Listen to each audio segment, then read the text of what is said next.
A new survey out confirming what a lot of us knew. People aren't driving stick shifts anymore. The manual transmission going the way of the dodo bird.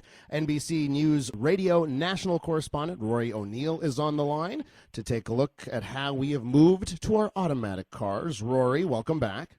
Hey, hello, Elias. So how bad is it, Rory, for the manual transmission?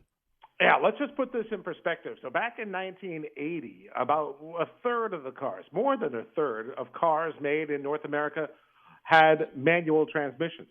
Today, that's down to about 1% and pretty much reserved to a couple of sports cars and a few other choice select vehicles. People just don't want the standard shift anymore. They don't know how to drive it. We're down to 1%?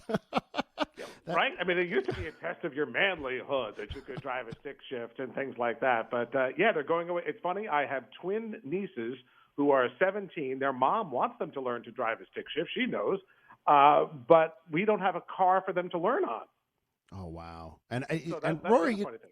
you know what's interesting, Rory, is that they say that the manual transmission has its advantages. It's more fuel efficient. We see the cost of gas. Is there anything that could reverse the trend? They're a little cooler, too, right? I think a manual transmission, yeah, they're more fun to drive. You feel like you're driving, more actively than just sort of letting the automatic shifter do the work. What may swing things the other way is actually the electric vehicle. I think that's going to end transmissions as we know it altogether, since they don't have the same sort of automatic transmission that we see in gas-powered cars these days anyway.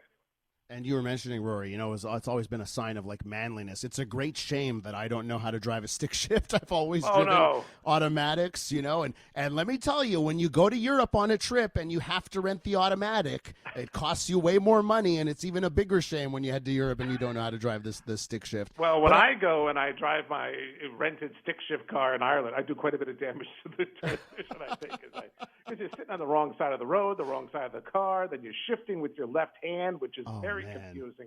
I grew up with the shift on the right, so yeah, it's a little awkward, but it takes a few kilometers and you're used to it. And at least it is a rental in that situation. Exactly. So, Rory, are there any manufacturers who are like, well, we don't care what the trends are, we're sticking with it, here are our vehicles, buy our manual cars? Yeah, no, it's going the other way because it's cheaper for them to streamline their production process. Audi, for instance, no longer offers manual transmissions in the U.S. at all. It's just easier for shipping purposes and for ordering purposes to make them all the same way. It's like back in the day when air conditioning used to be an option.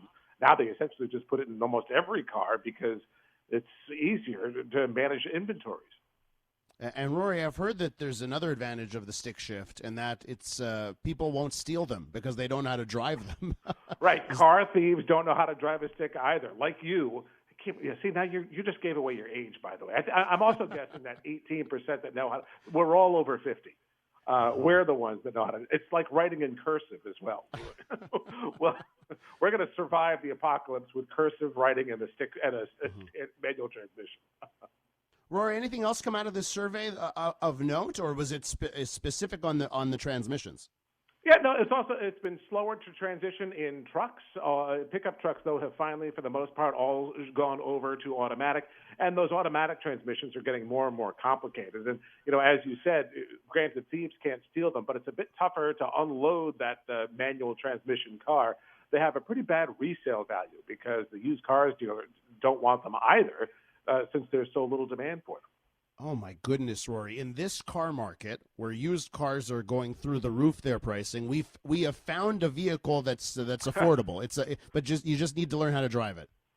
Right. It may never get out of the driveway, but you can afford it. Rory, do you got any tips for us if there's someone here who's like, hey, geez, I need a car that's affordable. I need to learn how to drive a stick shift. What's your tip on how someone can learn to drive a stick shift today?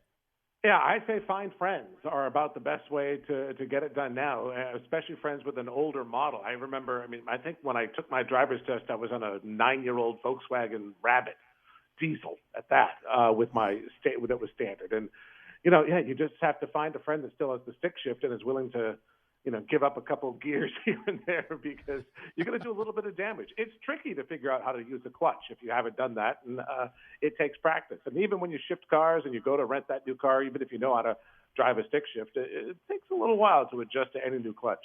The diesel Volkswagen Rabbit stick shift. That's headed to the museum, Rory. Yeah, that's for sure. 1979, bright yellow four-door. Boy, that thing was not a speed demon.